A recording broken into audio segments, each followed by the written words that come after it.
the test that's coming up on Thursday. And that's going to cover through calorimetry.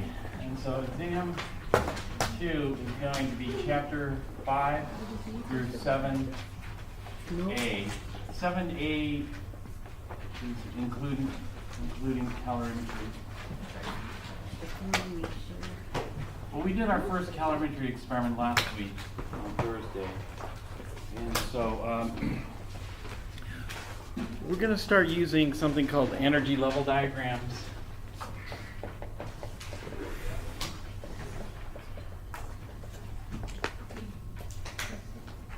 I try to kind of visualize what's happening.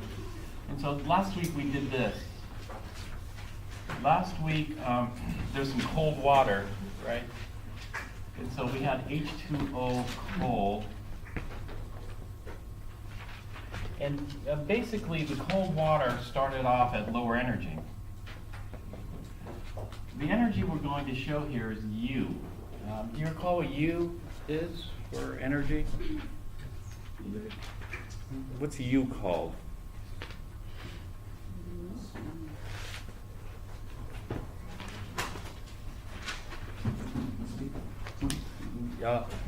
Little u is the speed, capital U, sorry, capital U. Little u is the speed in, well, U is a sum of two energies.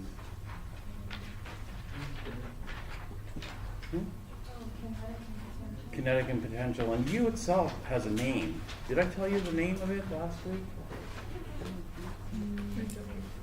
No? All right. The name is, it's called internal energy. Internal energy, another name for internal energy is the total energy. And the total energy is going to equal the kinetic energy plus the potential energy. So we started off with H2O H2O liquid at room temperature. And then what happened to the H2O, the cold water? It warmed up, right? It warmed up, so we had H2O at what I call T final, some kind of final temperature after mixing the hot and cold water.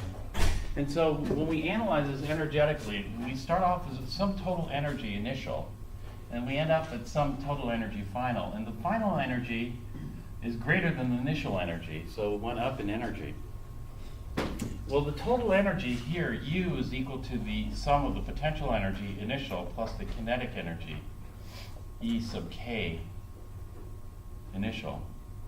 And the final is going to have potential energy final plus the kinetic energy final. Okay, this is H2O liquid. Now, when we look at this, does the potential energy, what is potential energy? Anyway, did you write it in your own words?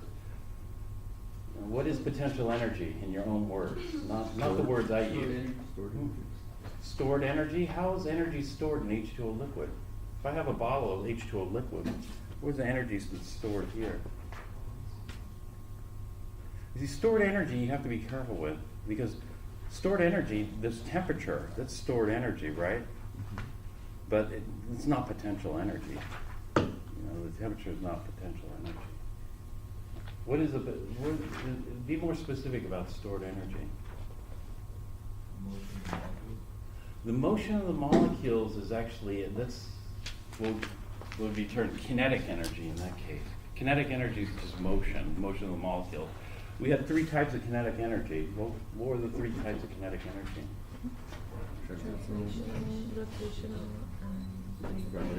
Translational, rotational, vibrational.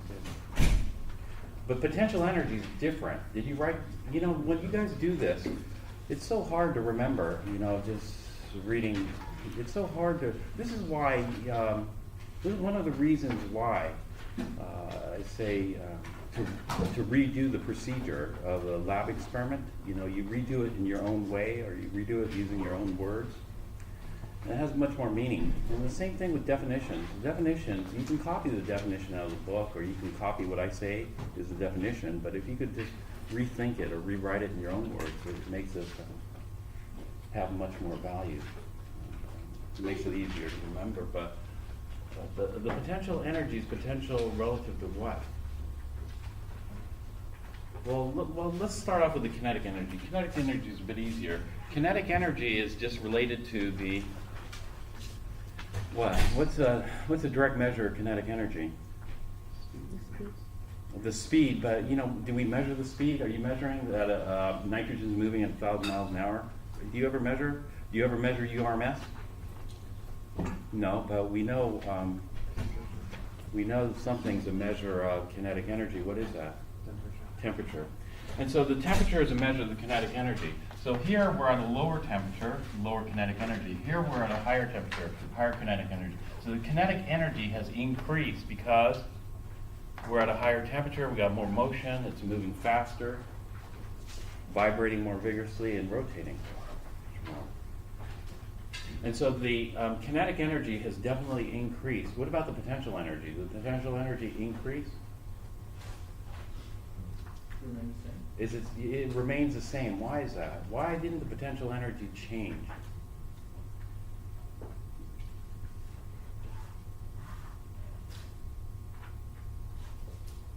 Is it like one of the properties?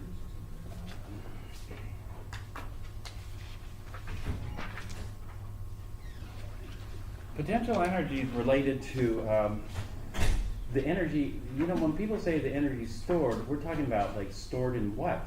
It's not temperature, but stored in the bonds. There's potential energy. In order to break the bonds, to get H2O to react, there's energy required.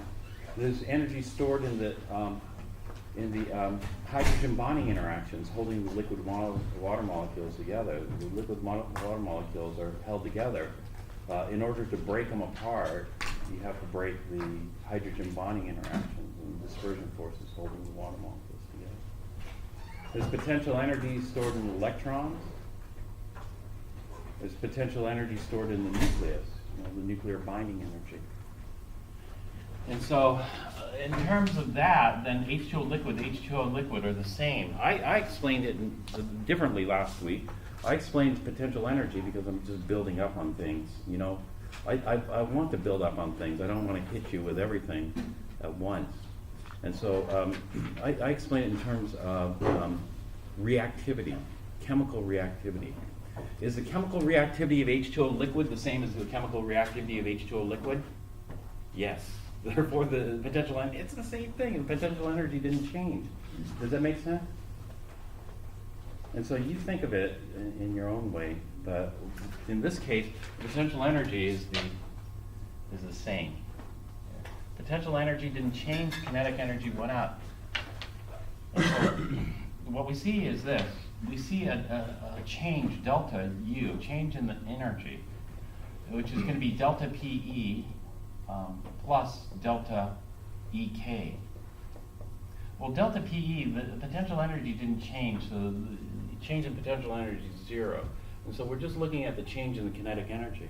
Change in kinetic energy is related to a temperature change, right?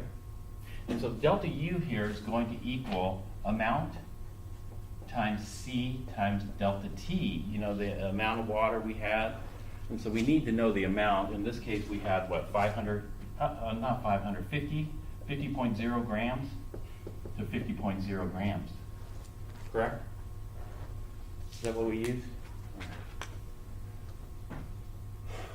So this is it. Whenever we have a kinetic energy change, the temperature is going to change. So we have the delta T there. Where did that come from? Where did all this energy come from? Well, energy is neither created nor destroyed. That's what law of thermodynamics? First law of thermodynamics. And so this energy came from somewhere. Where did it come from? Well, it came from a couple of things.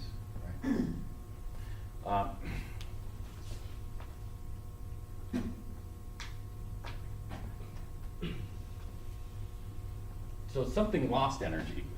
Well, you know what lost energy was? The 50.0 grams of hot water. T hot. But not just the water lost energy. What else lost energy? this is just a review yesterday, last time, but you know, I'm just writing it differently, so visualize it differently. What else lost energy? Did you guys do the calculation? I wanted everybody to finish the graph and do the calculation. Did you guys finish the graph? I know a lot of people left, didn't have time to finish it. But you have to finish that graph and do the calculation so we can see what we're doing. Well, yeah, I was really hoping everybody would finish the calculation in lab on Thursday. That way, because the calorimetry is going to be on the exam too. That way you have more time to absorb it.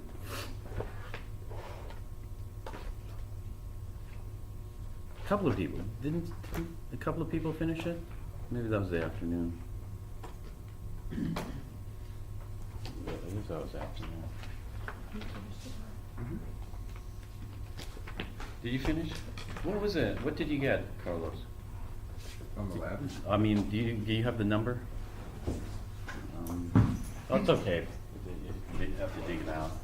But what else lost energy was the what?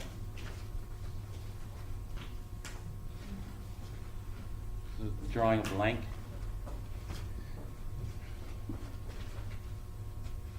Do you have your notes from that day? Mm-hmm. Thursday's notes? This stuff, even though it's lab stuff, this stuff is going to be on the test. I mean, if you looked at the sample test, there's a question on the sample test. Right?